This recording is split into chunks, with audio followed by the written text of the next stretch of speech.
Donc bonjour à tous, je m'appelle Eva Geoffrey, moi je travaille chez Orange depuis un peu plus de 20 ans, je ne peux pas vous dire exactement depuis combien de temps, ça me ferait trop de mal.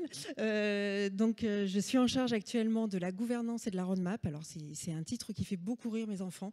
Voilà, dans les private jokes, ils aiment bien en parler. Donc la gouvernance et la roadmap, c'est le plan projet qu'on a chez Orange pour réussir à délivrer nos initiatives agiles et non agiles. Et puis c'est tous les modes de fonctionnement qui vont avec, donc y compris les modes de fonctionnement agiles. Donc Orange, on est embarqué dans le programme de transformation depuis 2019 et on est là aujourd'hui pour vous expliquer ce qu'on a essayé de faire pour lancer nos 13 LPM. Et donc je suis là en compagnie de Martha. Bonjour, je suis Martha, donc j'ai un parcours privé-public, public au sein du ministère de l'Éducation nationale. J'ai passé plus de 10 ans dans le secteur secteur public et j'ai basculé chez Capgemini grâce à Odile Moreau et j'ai une chance inouïe aujourd'hui. J'accompagne Eva, ses équipes, le Centre d'excellence agile d'Orange depuis février 2020. Donc l'éléphant, pour ceux qui étaient là ce matin, vous avez déjà vu cette petite image. Donc nous avons effectivement à nous transformer. Je ne vais pas revenir sur les motifs de la transformation, mais vous connaissez le secteur concurrentiel dans lequel évolue un groupe comme le nôtre. Donc évidemment, on a quelques sujets à traiter pour pouvoir délivrer différemment. Les sponsors, je pense que vous en avez entendu parler tout au long de la journée. Donc merci à tous. Moi, c'est une première d'être à un événement comme celui-là. Je suis ravie d'être là et merci parce que je trouve ça extrêmement riche. Donc l'idée de vous parler du Lean Portfolio Management aujourd'hui, c'est de vous expliquer ce qu'on a fait, comment on s'y est pris pour lancer nos 13 LPM, quelles ont été les difficultés, quelles ont été les réussites, quels outils on a également utilisés pour lancer ces LPM. Donc, avant de débuter, on va repasser par un petit rappel. Donc, effectivement, dans SAFE, le Lean Portfolio Management, puisqu'on parle de portefeuille d'investissement, aligne la stratégie à son exécution. Donc, c'est l'une des 7 compétences qui est d'ailleurs essentielle pour atteindre l'agilité commerciale, c'est-à-dire la business agility, dont on a beaucoup parlé toute la journée aujourd'hui. Et pour ce qui nous concerne, si on revient sur le sujet des LPM, donc le LPM, on répond effectivement à une stratégie. Cette stratégie va nous permettre d'élaborer des axes stratégiques. Ces axes stratégiques vont ensuite être pris en charge par des LPM qui vont concourir à la réalisation de ces axes stratégiques au travers d'EPIC, d'enablers, qui réalisent des solutions, des produits, des offres, des services qui satisferont des clients, des salariés et des actionnaires. Donc là, ce qu'on vous a remis, c'est effectivement dans le modèle SAFE, les 3 triangles où on a les 3 grandes missions du LPM. Donc la première qui consiste effectivement à assurer le cadrage budgétaire et l'allocation des moyens. Il faut vraiment matérialiser le lien entre le portefeuille et la stratégie de l'entreprise. En 2, vous allez avoir en bas la gestion opérationnelle de tout le portefeuille et qui consiste à animer le cycle de vie des EPIC de bout en bout, depuis l'idéation, donc depuis l'idée candidate à sa mise entre les mains du client jusque son bilan. Et vous allez aussi avoir en 3e dispositif la gouvernance des projets et des EPIC qui vise à assurer donc la bonne allocation des moyens, investir les bons budgets sur les bonnes chaînes de valeur et surtout veiller à l'allocation de ces moyens par horizon, par OPEX, par CAPEX, innovation, maintien en conditions opérationnelles, etc. Alors, on a décidé de vous afficher cette slide-là parce que quand on s'est lancé dans ce programme de transformation agile, Johan Regardin, qui est juste ici, prend d'ailleurs la responsabilité de ce programme pour nous, on a travaillé sur notre raison d'être. Je pense que la raison d'être, elle parle d'elle-même. Donc, pourquoi on a décidé d'être agile ? On a décidé d'être agile pour s'organiser et pour délivrer de la valeur au plus tôt. Et je dis bien au plus tôt, mais pas plus de valeur. Donc ça fait souvent l'objet de beaucoup de discussions. Et puis, l'éléphant, ce n'était pas pour rien. On vous a parlé de concurrence exacerbée. Donc évidemment, vu le contexte dans lequel on évolue, on a besoin d'être efficace et de répondre efficacement à ce contexte. Parce que plus que jamais, la concurrence est d'actualité. Alors même si ce slide-là vous a été présenté ce matin, je vais peut-être revenir dessus 2 minutes. Pourquoi ? Alors, pas avec les termes qui ont pu être utilisés par les coachs agiles, je dirais plus méthode centrique safe ce matin, mais avec mes mots à moi, qui sont les mots qui m'ont permis d'aller rencontrer l'ensemble de nos collaborateurs et de leur expliquer ce qu'on avait envie de faire. Alors d'abord, on a retenu le terme chaîne de valeur. Pourquoi on a retenu ce terme-là? Parce que quand on a commencé à discuter avec eux en utilisant les termes safe, honnêtement, ils n'y comprenaient rien. Et puis, ils ne retenaient absolument pas ce terme-là. Donc, le terme chaîne de valeur, il est bien rentré dans les mœurs, c'est important. Et ce qui est important pour nous, c'est de vous dire que derrière une chaîne de valeur, il y a deux sous-ensembles de collectifs qui sont extrêmement importants. Alors, même si on s'est inspiré fortement de SAFE, on l'a un petit peu adapté à notre contexte et c'est pour ça que vous voyez apparaître ces deux sous-ensembles. Donc le Lean Portfolio Management, qui est ce que je maîtrise le mieux aujourd'hui chez Orange, puisque j'ai été mandatée pour lancer nos 13 LPM. Le Lean Portfolio Management, il est là pour porter les initiatives qui vont concourir à réaliser les ambitions qui sont assignées à nos chaînes de valeur. Les collectifs de développement, donc vous voyez dans cet item-là qu'on a à la fois des équipes en train, des équipes agiles unitaires, des équipes en cycle en V, parce que c'est notre réalité. Et quand nous avons décidé de nous lancer dans cette agilité, le pavé du bas, cycle en V, représentait pratiquement 80% encore des initiatives qu'on était en train de lancer, puisqu'on avait déjà des trains qui étaient partis. Donc forcément, c'était quelque chose qui parlait beaucoup plus à l'ensemble des collaborateurs.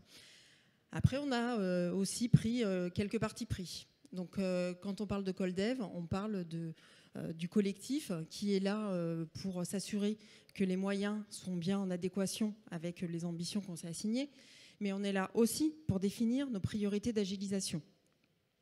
Donc, il faut être évidemment tous alignés pour savoir par quoi on va commencer, parce qu'il n'est pas question de lancer tous les chantiers en même temps. Le porteur business est indispensable, je dirais, dans cette mécanique, puisque c'est lui qui porte l'intégralité de la chaîne de valeur. C'est lui qui va pouvoir donner le sens, notamment par rapport aux orientations stratégiques. C'est lui qui est, je dirais, objectivé avec l'ensemble de son collectif sur un triptyque chiffre d'affaires, excellence client et réduction de coûts. Donc, il est vraiment là pour fédérer l'ensemble des collectifs et pour donner le sens.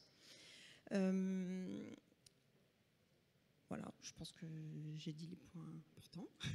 Donc on retrouve d'ailleurs les dimensions du triangle qu'on vous a présenté tout à l'heure, qui sont incarnées effectivement par le LPM qui va peupler et s'occuper d'injecter des initiatives de taille stratégique. Donc c'est vraiment le triangle du haut. Et à l'échelle du ColDev et du collectif de développement, on est dans le triangle du bas sur l'excellence opérationnelle pour faire en sorte d'exécuter et de réaliser les solutions, les offres et les services. Alors peut-être juste une information complémentaire. On a aussi pris le parti pris quand on a fait le mapping de nos chaînes de développement, de se dire on rattache les chaînes de développement à la chaîne de valeur pour laquelle elles contribuent majoritairement. Alors l'exercice n'est pas toujours hyper facile. Parfois, le barycentre n'est pas aussi évident que ça. Donc on a encore quelques chaînes de valeur pas qui sont en l'air, puisque aujourd'hui elles sont pilotées, mais en tout cas qu'on n'arrive pas complètement à rattacher à une chaîne de valeur. Donc voilà, on a encore quelques travaux là-dessus, mais globalement, ça a vraiment fait partie des travaux importants en 2019 pour réussir à répartir ces chaînes de développement.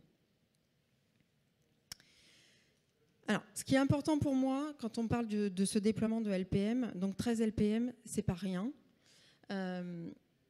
L'année 2019, si je refais un petit retour en arrière, on l'a consacré principalement à se mettre d'accord sur ce qu'on avait envie de faire, pourquoi on voulait le faire, quel sens on donnait.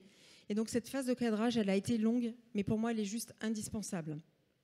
D'autant plus que, moi qui étais à la manœuvre, je ne suis pas du tout experte de SAFE. Donc j'ai été formée comme bon nombre d'autres managers chez nous et comme bon nombre de collaborateurs.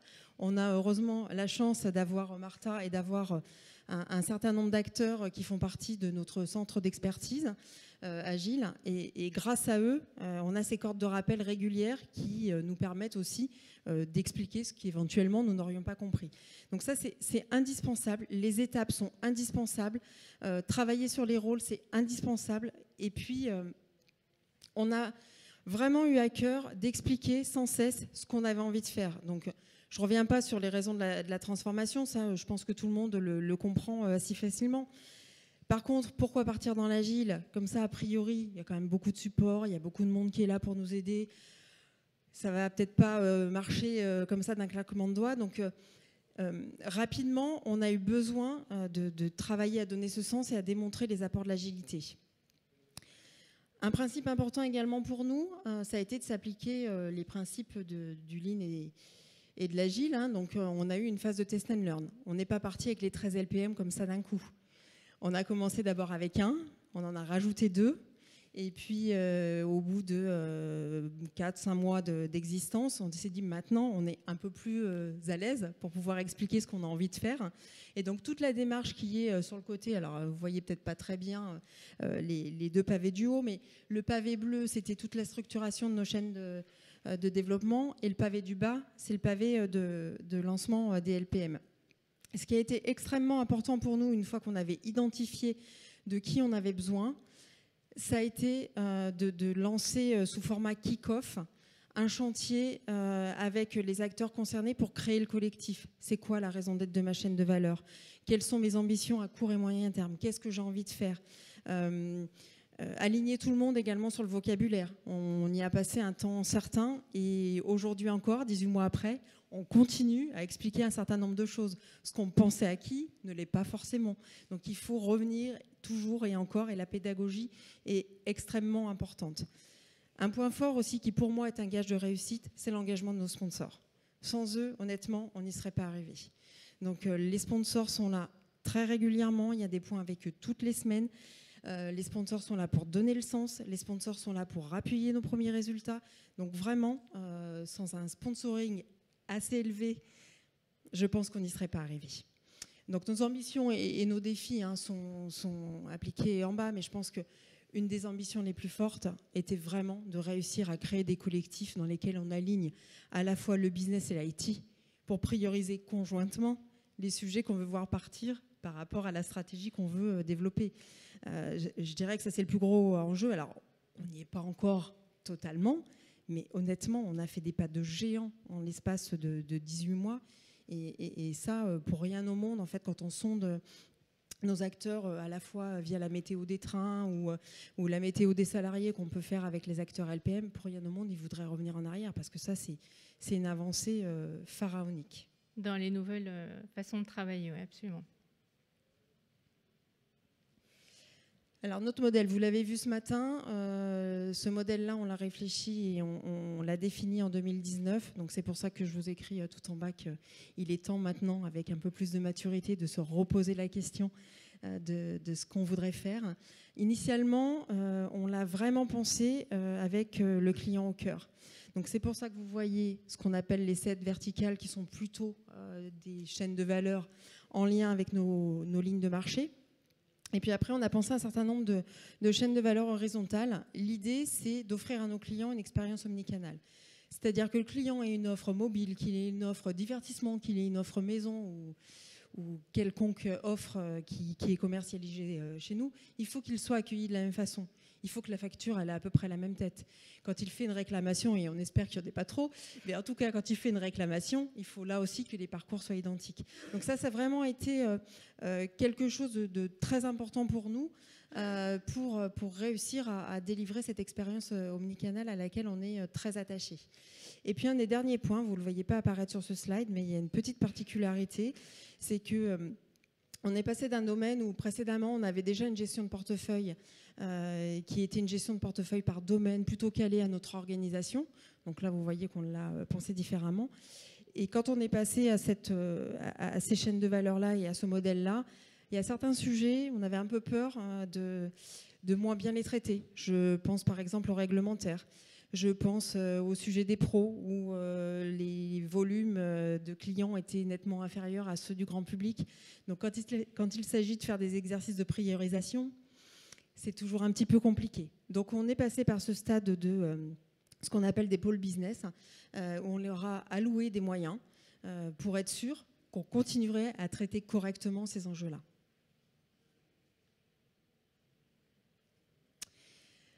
Alors, le LPM.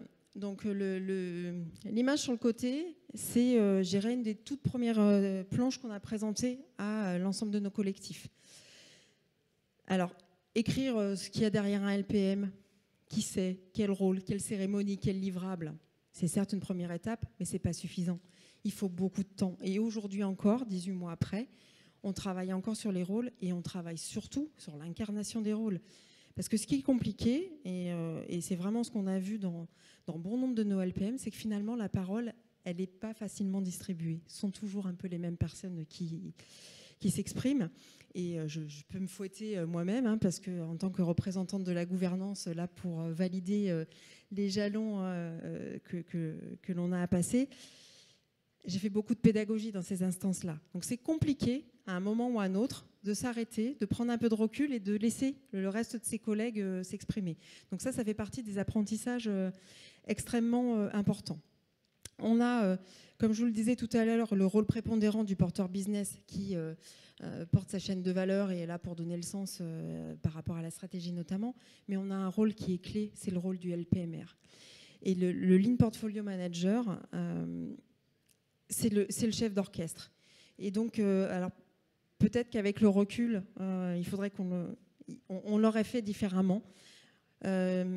Certains ont eu le sentiment qu'on les avait lancés dans le grand bain et qu'on leur avait donné un certain nombre de planches et que c'était pas si facile que ça d'incarner ce rôle-là. Ils étaient un peu perdus.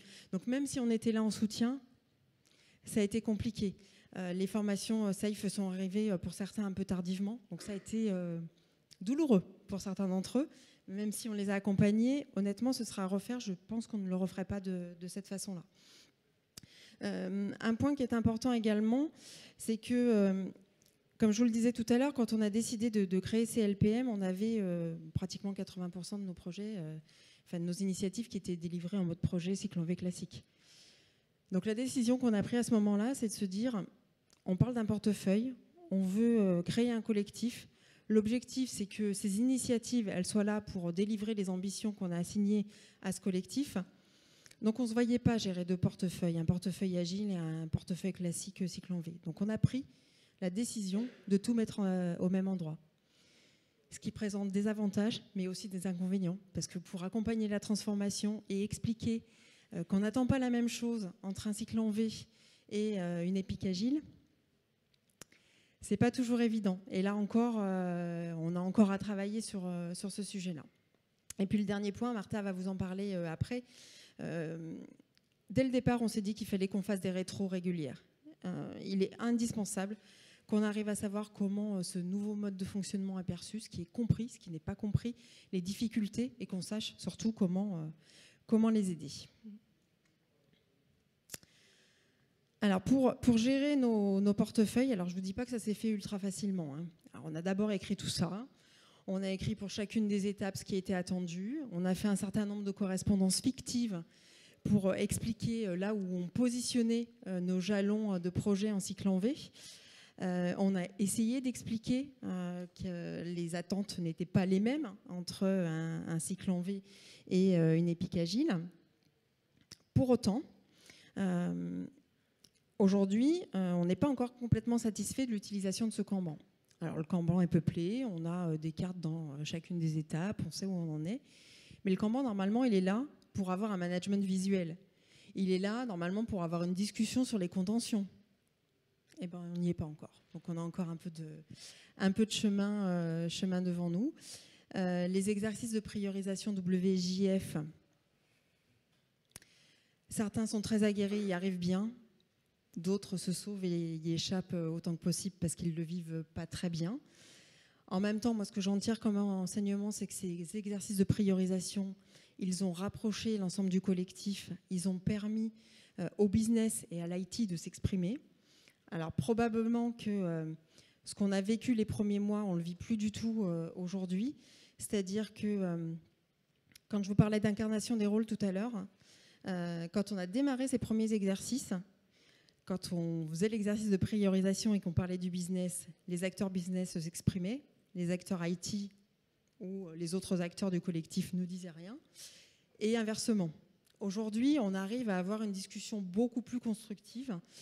Et les acteurs business ne s'interdisent pas, bien au contraire, de poser des questions en disant mais ce sujet-là, il me fait penser à tel autre, et sur tel sujet, vous aviez indiqué que, en gros, c'était... alors on parle de taille de t-shirt parce que quand on ne sait pas encore exactement combien ça va coûter, c'est petit, c'est moyen, c'est grand ou c'est très grand. Ils s'autorisent à en parler. Et donc honnêtement, c'est une vraie avancée. De la même façon, les acteurs IT osent poser des questions pour dire mais je ne comprends pas bien ce qu'on va chercher. Enfin, c'est quoi votre intention? Quelle est la valeur qui est recherchée? Donc ça, c'est extrêmement important. Pour finir sur ce slide, ce que je peux dire, c'est que les 2 premières étapes, et vous voyez, c'est ce que je vous ai écrit tout en haut, l'idée, c'est vraiment de travailler sur l'intention, sur la valeur recherchée, et pas du tout sur comment je vais le réaliser. Et ça, honnêtement, c'est le plus gros de la transformation. On a beau expliquer qu'on veut être lean, qu'on ne veut pas qu'il y ait d'engorgement, qu'on ne veut pas passer trop de temps dans les premières étapes, nos collaborateurs ont quand même tendance à se référer à ce qu'ils connaissent. Et donc, quand on présente un jalon équivalent de go-no-go en cycle en V, on a déjà tout étudié, on a déjà tout... Enfin, c'est un engagement qui est assez fort. Et donc, ils ont tendance à vouloir faire la même chose. Et ça, pour moi, c'est le plus gros de la transformation. Et aujourd'hui, on a fait un pas certain. Je trouve que l'année qui vient de s'écouler a vraiment montré qu'on avait évolué, mais on n'est pas encore à des vrais épiques. On n'est pas encore à des vrais MVP. Donc on a vraiment un sujet important. Après, les collectifs gagnent en maturité, donc je pense qu'on va y arriver, mais on a encore une marche importante à franchir. Alors, au-delà du Kanban, comme Eva le disait, qui a permis de passer d'un mode de gestion budgétaire à un mode de gestion tiré par la valeur, c'est vraiment un terme qui nous est cher. Le fait d'avoir travaillé sur la philosophie du Kanban, de l'avoir bien expliqué, d'avoir identifié sa nécessaire fluidification pour accélérer le time to market, parce qu'on est là pour effectivement s'adapter à un contexte changeant, tout ça là nous a permis d'avoir des discussions et d'autres discussions, et notamment la première, donc c'est la mise en adéquation des ambitions capacitaires. Faire en sorte que les sujets soient suffisamment mûrs, donc on doit être prêt à être en capacité de les lancer, et surtout que ces sujets soient en capacité d'être pris et traités par des équipes de réalisation. Il ne s'agit pas de donner un go quelque part de manière assez éthérée et d'avoir une équipe de réalisation qui se préoccupera de sa réalisation quelques mois plus tard. Donc il faut vraiment être tout à fait dans ce flux de valeur à livrer en continu. Le deuxième sujet, c'est la priorisation par la valeur, avec des sujets qui peuvent passer en LPM, car stratégique. Donc, qu'est-ce qu'un sujet stratégique? Quelle est sa taille? Quel est son poids? Et d'autres sujets qui doivent être délégués au niveau des trains et qui vont stimuler, par ailleurs, la prise d'autonomie des trains et leur capacité à aller chercher de l'épique locale et d'innovation. Tout ça pour piloter par la valeur. Et c'est un grand sujet d'Eva, n'est-ce pas? Alors, oui, effectivement, ça a été un grand sujet. Alors, la valeur, déjà, qu'est-ce que c'est? Donc on y a beaucoup travaillé. Alors il y a certes une valeur qui est mesurable, traductible en euros. Celle-là, je dirais que c'est le moins compliqué. Parfois, il y a d'autres sujets qui rentrent en ligne de compte. Donc ce qu'on explique aussi, c'est que parfois la valeur, elle s'explique par la couverture d'un risque. Donc soit une obsolescence, soit un risque réglementaire. Enfin, ça peut être tout un tas d'autres sujets. On parle aujourd'hui beaucoup, vous savez, Orange est engagé sur tous les sujets RSE, notamment éco-conception, etc. C'est assez difficile de mesurer la valeur, là aussi, sur ces sujets-là. Donc, vraiment, on a travaillé avec nos collectifs, le business, l'IT et les financiers, évidemment. Ça nous a amené à remettre sur le haut de la pile un certain nombre de critères financiers, c'est-à-dire des seuils en dessous desquels on n'est pas prêt à laisser partir un certain nombre d'initiatives. Alors, on était peut-être un peu trop enfant gâté, peut-être qu'on avait moins de contraintes budgétaires que celles qu'on a aujourd'hui, donc c'est pour ça qu'on laissait peut-être partir un peu plus de projets. En même temps, on avait une approche un peu moins centrée valeur, donc ça peut expliquer aussi ces choses-là. Pour autant, quand on a eu cette approche-là avec les seuils qu'on a communiqués, qui sont ce qu'on appelle un peu des seuils de rentabilité, on s'est dit qu'il faut qu'on fasse attention, parce qu'il ne faut pas qu'on brime l'innovation. Il faut qu'on continue à pouvoir faire des choses. De la même façon, on a aujourd'hui l'habitude de faire un certain nombre de tests qu'on appelle POC, la plupart du temps. il faut qu'on puisse les réaliser. Et ces POC-là, ils sont indispensables parce qu'ils nous permettent d'avoir la matière, d'avoir les données nécessaires à aller après lancer une initiative avec des éléments concrets. Donc, on a capé du coup les initiatives de ce type pour pouvoir permettre de continuer à les lancer. Et puis comme Gladys vous le disait ce matin, en termes de stratégie, on a aussi pour volonté de se diversifier. Donc se diversifier, ça veut dire qu'il faut aller sur de nouveaux territoires. Et aller sur de nouveaux territoires, c'est aussi un pari. Donc il faut qu'on puisse accepter collectivement de partir sur ces sujets-là qui ne sont pas du tout dans les seuils de rentabilité qu'on connaît aujourd'hui. Et gérer des exceptions. Gérer des exceptions. Dernier point, très rapide, on a travaillé sur toutes les natures budgétaires. Vous avez vu, on a un ensemble un peu particulier qui est le CallDev. Donc l'idée, c'était de se dire il y a un certain nombre d'initiatives qui ne sont pas gérées par le LPM. Et donc, on a introduit la notion de maintien en conditions opérationnelles, qui est gérée par ces équipes-là. Et puis, pour garder en réactivité et en agilité, on a introduit aussi la notion de petites évolutions business pour pouvoir lancer ces sujets rapidement sans rentrer dans une grosse mécanique. À la maille des trains. Donc, après avoir lancé ces 13 LPM, en période de pandémie d'ailleurs, on ne l'a pas assez souligné, on s'est rapidement inscrit dans une démarche d'amélioration continue, donc une démarche véritablement apprenante pour écouter et tirer des enseignements de ces nouveaux modes de fonctionnement. On a ainsi organisé des rétrospectives, on les a organisées à la maille du collectif des 13 porteurs business. On a aussi organisé des rétrospectives à la maille des 13 LPM. Et même si tous les LPM n'ont pas le même niveau de maturité, on a pu néanmoins identifier des perceptions communes. Et ces entrants sont venus alimenter une feuille de route. Et c'est ainsi que se sont dégagés 5 gros chantiers prioritaires qui nous ont alimentés et sur lesquels on a travaillé. Comment mieux faire fonctionner et articuler nos collectifs. Et on l'a dit, c'est des collectifs pluridisciplinaires, business IT, pluri-entités, parce qu'il y a de nombreuses entités chez Orange. Une préoccupation forte sur la simplification des jalons pour alléger la gouvernance et fluidifier. Un besoin de mieux s'outiller pour suivre la valeur. Et également, comme on l'a dit tout à l'heure, une vision stratégique. Qu'est-ce qu'est une épique de niveau stratégique pour mieux définir les initiatives qui peuvent entrer en LPM et celles qui sont donc à la maille et à l'autonomie des trains. Et enfin, des initiatives variées, avec des impacts budgétaires et des attentes différentes. Et on est en ce moment même en train de relancer une deuxième vague de rétrospectives pour continuer à s'améliorer et avoir cette dynamique d'amélioration continue. Et ça se complète, comme Eva l'a signalé tout à l'heure, par la météo des trains qui va se transformer en météo des chaînes de valeur, mais j'en parlerai un peu plus tard. Alors, juste rapidement, sur ce slide-là, donc les 6 priorités restent nos priorités. J'aimerais bien sortir du podium de tête et qu'on ne parle plus de gouvernance. Bon, je ne suis pas encore arrivée, donc je ne désespère pas. En tout cas, on continue à poursuivre ces chantiers-là. Et s'il y en a un, enfin même 2, qui me paraissent indispensables à travailler davantage, c'est qu'on a beaucoup parlé de KPI, de dashboard. Maintenant, on aimerait vraiment que ça devienne un outil de pilotage pour nos LPM. On n'y est pas encore tout à fait. Et puis, sur le budget, on a fait aussi des progrès importants. La discussion ambition-moyen, elle est indispensable. On a fait un grand pas, on a ces discussions-là, mais je pense qu'on peut encore s'améliorer sur ces sujets-là. Alors, en étant à l'écoute des collectifs, on incarne également un des principes du manifeste agile, donc à intervalles réguliers, l'équipe réfléchit aux moyens possibles de devenir plus efficace et elle s'adapte et modifie son fonctionnement en conséquence. Donc, ce qu'on a fait, c'est on vous a positionné des vrais verbatims, donc c'est vraiment évoqué par des collectifs. D'un côté, ce qui marche, donc effectivement, la richesse des échanges liés à la pluridisciplinarité du collectif, le pilotage par la valeur, je ne les lirai pas tous, et de l'autre côté, nos experts savent ce qui ne marche pas. Et exactement ce que disait Eva, arrêter de lancer des MVP à 700 000 €. À 700 000 €, on n'est pas sur du test and learn. On manque de temps pour aborder des sujets cœur, travailler le fond, la stratégie et se donner le temps justement de cette prise de hauteur pour gérer son portefeuille. On accélère un petit peu pour tenir dans le timing. Et donc les premiers résultats sont très encourageants et nous incitent évidemment à poursuivre cette transformation. On l'a évoqué ce matin pour ceux qui étaient là ce matin. Le premier KPI, c'est évidemment le lead time.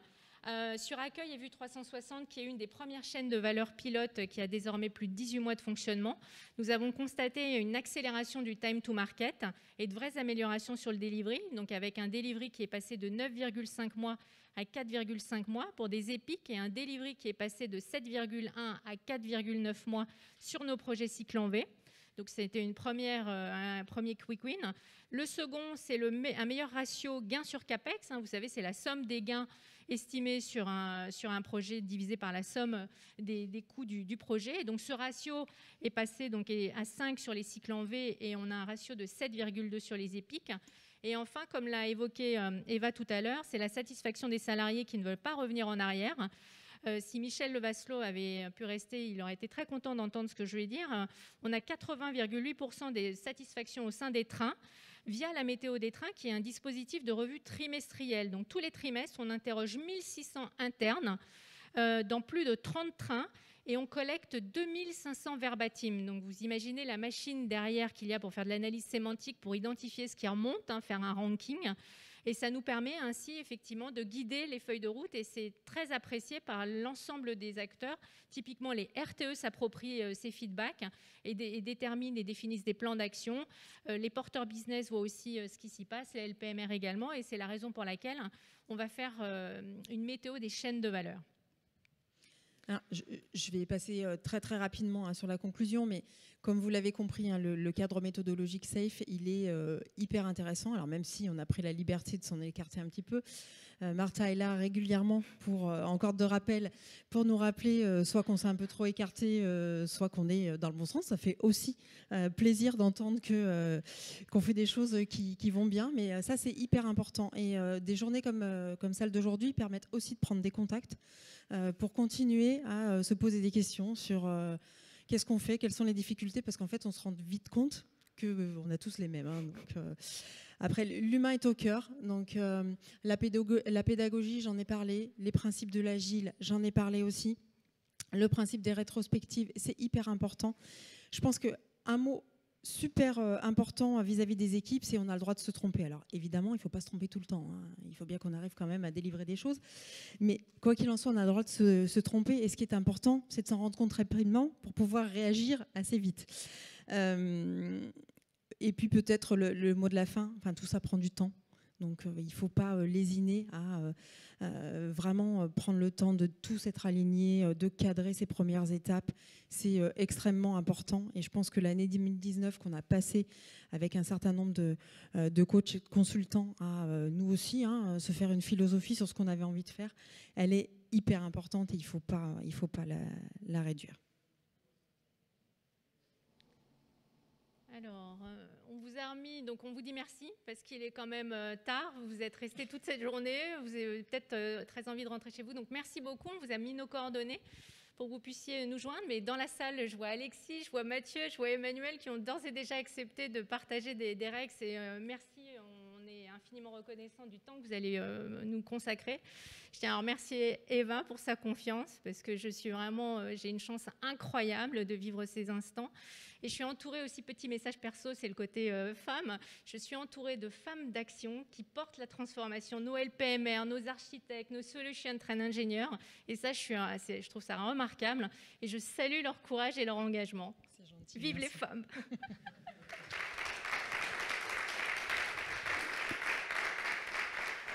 Alors, juste avant de passer aux questions, moi j'ai quand même un petit message pour Martha.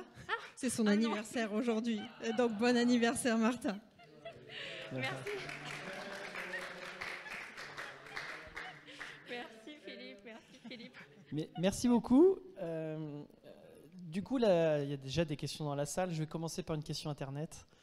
Et j'ai au moins 2 questions dans la salle pour l'instant, donc spontanées. Alors, c'est une question qui est très dans la pratique. Le Kanban des LPM, dans quel outil agile il est géré? Est-ce que c'est Jira avec structure ou autre? Cela ne doit pas être très évident, surtout si ces LPM ont des dépendances en commun. Alors, c'est bien Jira, effectivement. Les dépendances sur les LPM, il n'y en a pas tant que ça, puisqu'en fait, un des partis pris également qu'on a pris, c'est de se dire une initiative, elle est rattachée à un seul portefeuille. Donc au moins, on sait où c'est piloté, ce qui est moins le cas sur les chaînes de développement. Donc là, on n'a pas de problème à ce niveau-là. On a une particularité, c'est qu'on gérait notre roadmap sur un autre outil. Et donc, on essaye de faire en sorte que nos chefs de projet Epic Honor n'aient pas à saisir dans 2 outils. Donc voilà, ça complexifie. Comme je vous le disais tout à l'heure aussi, aujourd'hui, le Kanban, il n'est pas utilisé en management visuel. Et ça, pour moi, c'est un de nos gros challenges. Alors, merci beaucoup pour cette présentation. J'ai une question alors, qui n'est pas de la technique SAFE et qui n'est pas de la technique LPM, parce qu'à un moment donné, vous avez parlé de questions qui se posaient et de gens qui avaient tendance à beaucoup parler ou pas suffisamment écouter. Et du coup, je voulais savoir si dans l'accompagnement que vous avez mis en place, vous avez fait appel à des coachs agiles, éminente représentante à côté de vous, mais également à des coachs professionnels sur l'écoute, sur la CNV, sur peut-être des approches systémiques, des choses comme ça.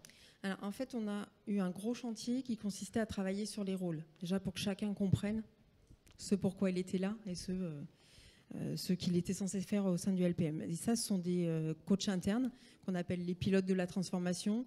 On en a 4 qui sont répartis sur notre chaîne de valeur. Et donc, voilà, ils gèrent ce chantier-là qui est extrêmement important.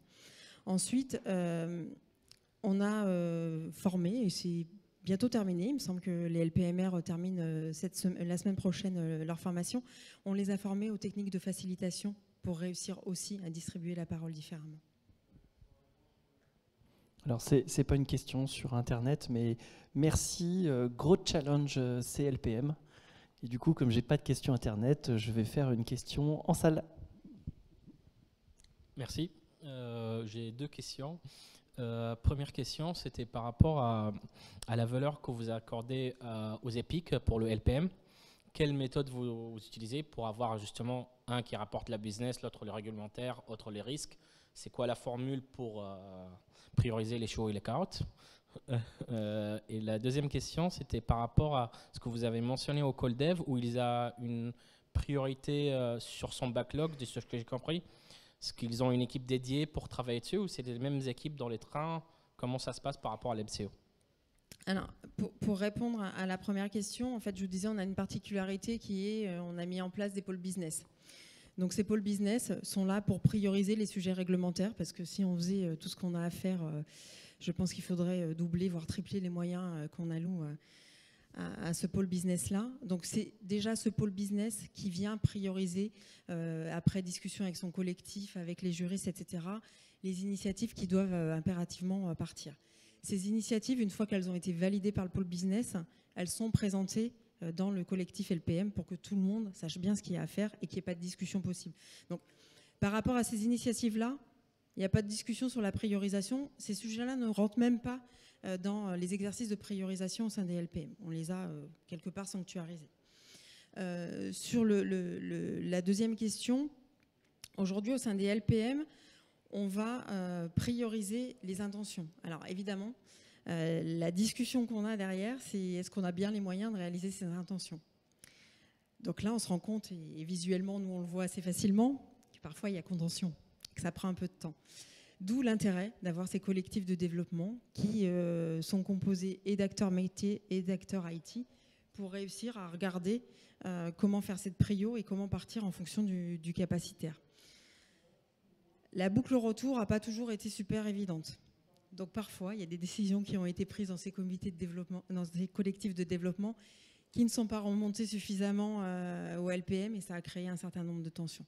Donc on essaye de faire en sorte de fluidifier. Alors, comme je vous disais tout à l'heure, le fait qu'on soit un peu éloigné de la méthode SAFE, ça a ses avantages et ça a ses inconvénients.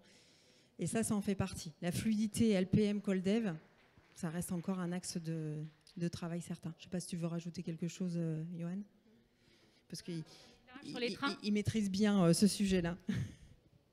Ouais, peut-être une des difficultés qu'on a, c'est que normalement, dans une approche SAFE classique, on a à la fois les enablers et les EPIC qui sont dans le même Kanban. Et c'est les mêmes personnes qui priorisent sur tout ce qu'il y a à faire, en fait. Et donc là, ce qu'on peut voir, c'est qu'une bonne partie des enablers, notamment les enablers architecture, d'infrastructure, eux sont plutôt priorisés soit par le collectif de développement, je vais dans le champ de la caméra, soit par les entités hiérarchiques qui ont conservé en fait ces budgets dans la lumière. Voilà, donc ça c'est une des difficultés que l'on rencontre assez souvent. Maintenant, il y a quand même un dialogue vraiment étroit en fait, entre ces chaînes de développement, les collectifs de développement et les chaînes de valeur. Et globalement, ça se passe bien. Et à la fin, ce sont quand même lors des PI planning que les équipes vont prioriser en fait, tous ces sujets. Et ça, c'est partagé par tous. Les porteurs business, ceux qui sont porteurs des initiatives techniques sont aussi présents et donc ont aussi leur mot à dire à ce niveau-là en fait. Il y a peut-être un point sur lequel je n'ai pas insisté. Hein. On a parlé aujourd'hui des communautés de pratique. On a une communauté porteur business qu'on anime tous les 15 jours et on a une communauté de Lean Portfolio Manager qu'on anime toutes les semaines. Donc, honnêtement, c'est vraiment indispensable pour réussir à avancer et notamment avec les Lean Portfolio Managers qui ont bon nombre de questions, qui se nourrissent les uns des autres. Et ça, je pense que c'est aussi un gage de réussite.